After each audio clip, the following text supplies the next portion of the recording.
Good afternoon, everyone. I am Grady. I'm here with Nathan, and in partnership with MODUS, we present Build, Baby, Build, the promise and pitfalls of Bill 44 and small-scale multi-unit housing in BC.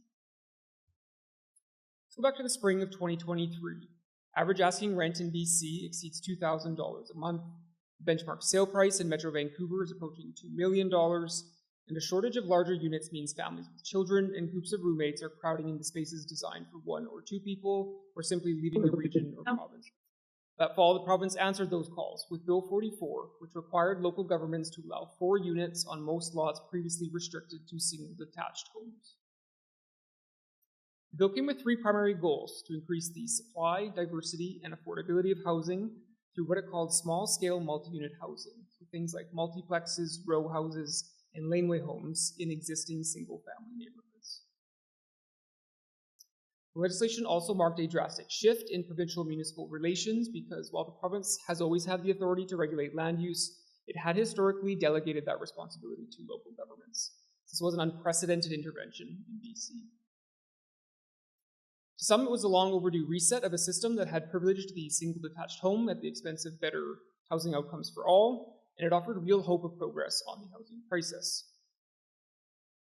To others, it was an historic overreach that undermined careful planning efforts at the local level and threatened the very existence of established neighborhoods. Now, 2 years on, the reality lies somewhere in the middle. Provincial modeling that had predicted 130,000 additional homes over a decade appears to have been optimistic. We estimate only a few thousand additional units have been planned or completed, an entire order of magnitude below projections. Despite that, the bill has been effective at diversifying housing options. We've seen multiplexes and laneways pop up where they were previously outlawed, and we've heard from families around BC how this flexibility can support adult children to remain close to family, for older parents to age in place, and simply to provide more options that work for more people. Now, these units can sell for $1 million or more, so they won't meet many definitions of affordability, but that might not be a realistic expectation of new construction with no subsidy. What they can offer is a discount on a similar single detached home because the high cost of land is now shared across multiple households. And further, over time, the additional supply may have a moderating effect on prices more broadly. So Bill 44 was a dramatic shift in planning in BC, but its consequences are slightly less obvious. While some cities have seen frequent multiplex development, worries about complete neighborhood upheaval have not manifested. On the other hand, infill densification has not delivered the supply that many housing advocates might have anticipated. So why aren't things going as expected? Barriers like high land values, soaring construction costs, and weak market demand define BC's current economy. And until these conditions improve, development patterns will not reflect the new zoning maps that were mandated by the bill. Multiplexes remain a small niche industry with a limited number of builders proficient at delivering products at this gentle density scale. And further, our lending sector just isn't ready to provide straightforward financing for these types of projects.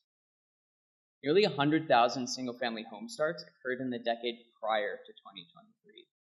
Just imagine if multiplexes had been allowed then. Even a fraction of builds could have yielded tens of thousands of extra family-sized homes. But here we are, in 2026, and planners should look to infill leaders like Kelowna, where fast-track permitting has simplified the development process and utilized locally sourced designs. Plus, it doesn't hurt to make them look nice too.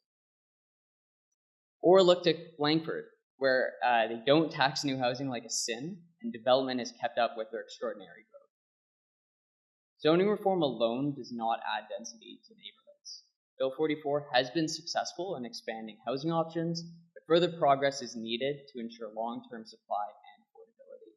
Still in its infancy, small-scale housing needs a lot of things to go right to be viable across the province. Yet, the promise of Bill 44 remains alive, with the potential to invite scores of families into neighborhoods previously inaccessible to so many.